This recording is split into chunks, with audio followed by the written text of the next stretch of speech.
Smart Business. Smart listeners, pernah gak sih dapat ungkapan ketika kita baru lulus, mungkin kuliah atau bangku sekolah, terjun di sebuah industri, pengennya yang lurus-lurus aja, sesuai dengan apa yang saya impikan dan juga saya idam-idamkan dari dulu. Sampai ngerasa bahwa apa yang mengganggu atau apa yang ada di sekeliling tuh ya kayaknya nih harus dilupakan aja, menjadi idealis. Padahal realistisnya ya nggak gitu-gitu banget begitu kan ya. Di kesempatan kali ini kita akan ngubungin hal tersebut Smart Listeners dalam perbincangan Smart Business. Dan Tasya Rustama akan temani Anda dalam topik idealis atau realistis bersama dengan Mas Lukas Nawawi. Hai Mas Halo. Lukas. Kita ngomongin seputar idealistis atau realistis. Oke. Sebelum kita bahas ini, mau tahu dong pengalamannya ketika pertama kali terjun di dunia kreatif gitu ya.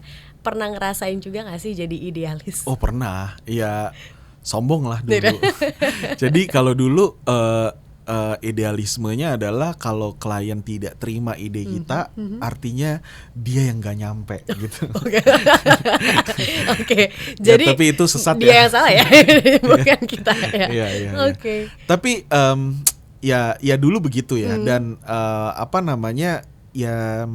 being idealis itu sangat penting di industri kreatif gitu, supaya nggak kita punya jangkarnya gitu. Tapi idealisme yang baik justru idealisme yang bisa realistis, yang bisa connect ke realitinya gitu. Idealisme yang baik itu tuh justru harus bisa diterima gitu secara realistisnya gitu. Menurutku di situ sih. Oke. Banyak kita berpikiran Mas Lukas, orang-orang yang terjun di industri kreatif, jadi seniman, artistik segala macam begitu kan ya. Ini orang-orang yang idealis sampai kayak ya udah kalau nggak mau beli karya saya ya udah nggak usah beli gitu kan. Ya, seperti tadi Mas Lukas di awal-awal bahwa bukan pasar ya, bukan marketnya begitu. Tapi real nggak sih orang-orang ini tuh emang di dunia kreatif tuh banyak begitu? Ya. Kalau menurut saya akan ada momennya atau ada masanya ketika kamu udah ada di stage atau di karir level tertentu, ya kamu bisa menekankan idealisme kamu tersebut gitu loh. Jadi kayak ketika kita udah terkenal akan eksekusi kita sebelumnya yang selalu brilian gitu, orang akan mencari kita untuk kebrilianan tersebut dan akan ke mapping kok. Kita tuh brilian untuk hal apa gitu. Akhirnya kita bisa menaruh itu buat idealisme kita gitu loh. Jadi orang akan ya udah, gue akan ambil project ini, gue akan kerja sama lu untuk project ini karena emang jago lu di situ gitu. Akhirnya kita bisa jadikan itu memang titik idealisme kita gitu. Ya udah, emang spesialisasiku di bidang ini gitu. Tapi sebelum menuju ke sana, ya memang kita mesti benar-benar praktikal dulu, realistis dulu semuanya gitu. Ada project apapun ambil gitu. Saya banyak denger siapapun success story orang-orang gitu ya. Ya sebelum dia ada di titik sekarang gitu. Misalnya kayak saya dengar podcastnya Yandi Lawrence gitu ya.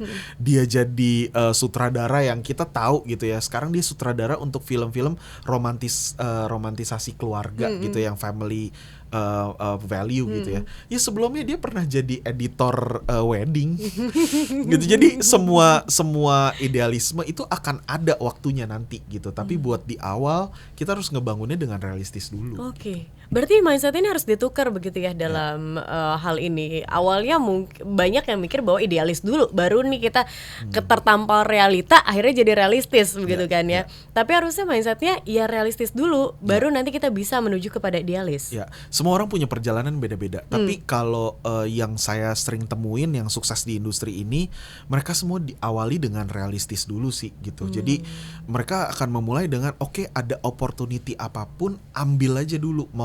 Jangan lihat brandnya kecil atau besar, jangan lihat billingnya besar atau kecil gitu ya. Tapi semua opportunity ambil dulu aja, karena ketika kita bisa mensukseskan hal-hal kecil-kecil tersebut gitu ya, kita akan dipercaya untuk sesuatu yang lebih besar lagi gitu. Sehingga kita ketemu tuh titik idealisnya. Kita tuh kayaknya akan selalu berhasil ketika kita ngerjain project ini gitu.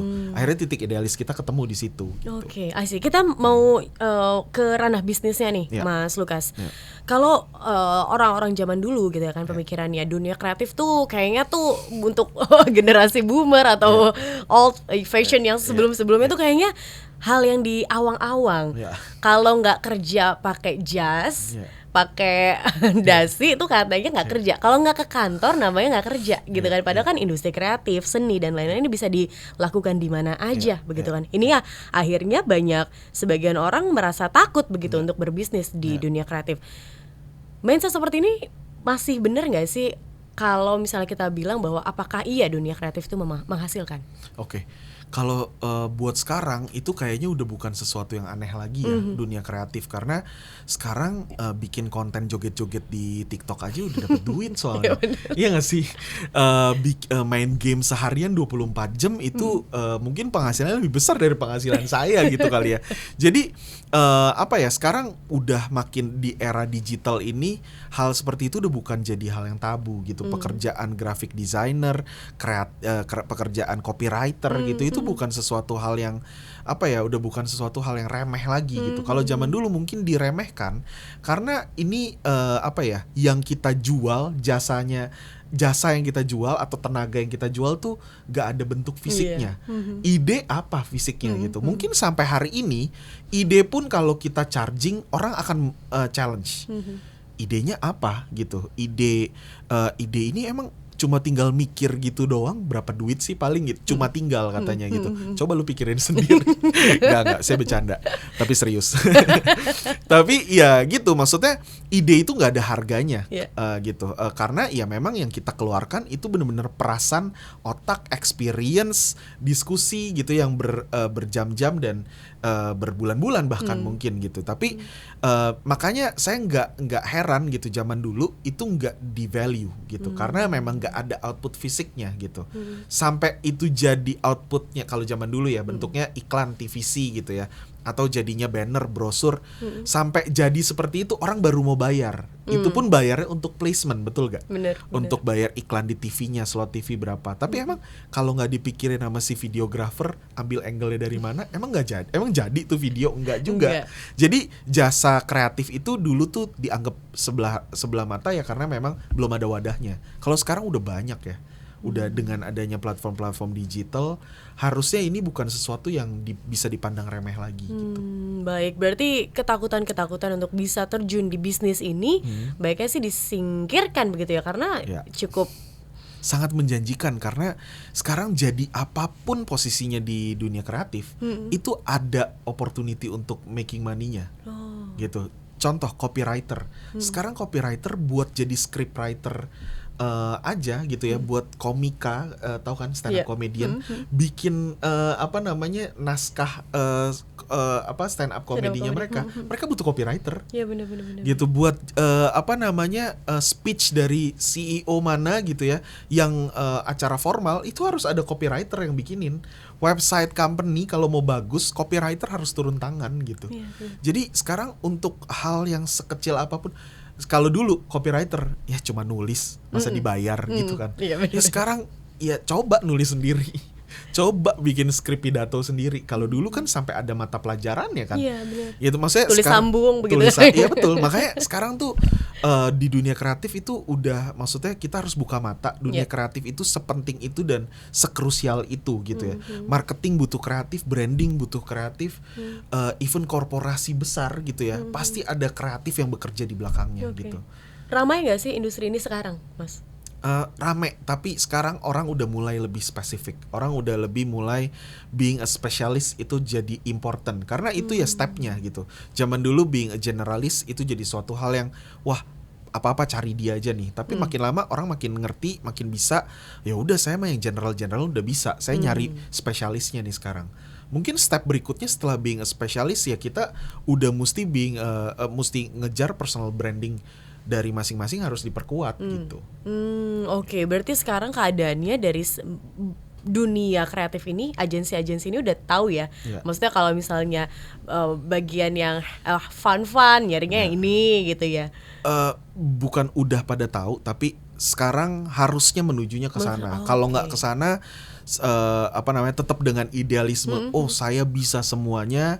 Ya ujung-ujungnya orang nanti yang akan cari kamu juga itu aja juga gitu. Oh, tapi bukankah dengan idealis yang membuka semuanya itu jadi lebih banyak pasarnya, marketnya ya Mas? Iya, tapi trustnya gimana? Oh. Orang kan semakin lama semakin ya kalau being a generalis itu jadi bisa gimana ya? Kayak misalnya saya jualan barang ke kamu gitu ya. Kamu lagi nyarinya apa nih Mbak Tasya? Mbak Tasya nyari, oh saya cari kursi gitu. Terus saya bilang ada.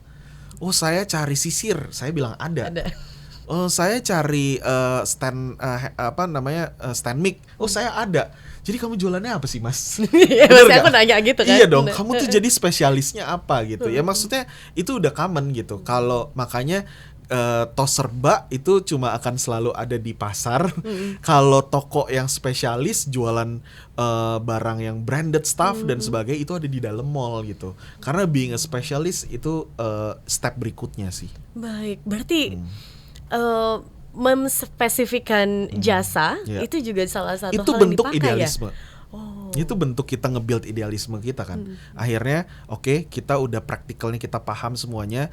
Kayaknya sejauh ini tim saya kuatnya dan jagonya di sini. Oke, kita fokus di sini. Gitu. Oke, baik. Mungkin last 2 minute Mas Lukas. Yeah. Gimana kita recap lagi untuk bisa meseimbangkan antara idealis dan juga realistis di dunia advertising dan juga Oke. digital.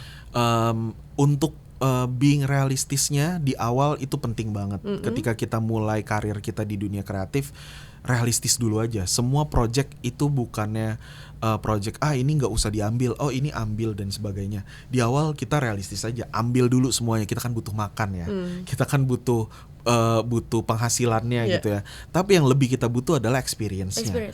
Gitu. Kita butuh experience-nya, kita butuh pembelajarannya. Kalau kita salah, kita gagal, nggak terlalu mengecewakan lah. Karena kita lagi belajar gitu loh, lagi dalam proses belajar gitu. Setelah itu apa proses berikutnya? Proses berikutnya baru kita mulai mengerucut ke spesialisnya kita gitu. Dan itu kita being idealisnya di situ. Oke, baik.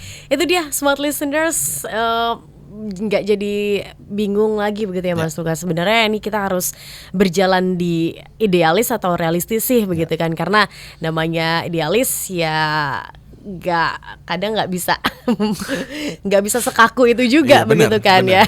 Tapi harus dicampur juga dengan bagaimana realitanya atau realistisnya.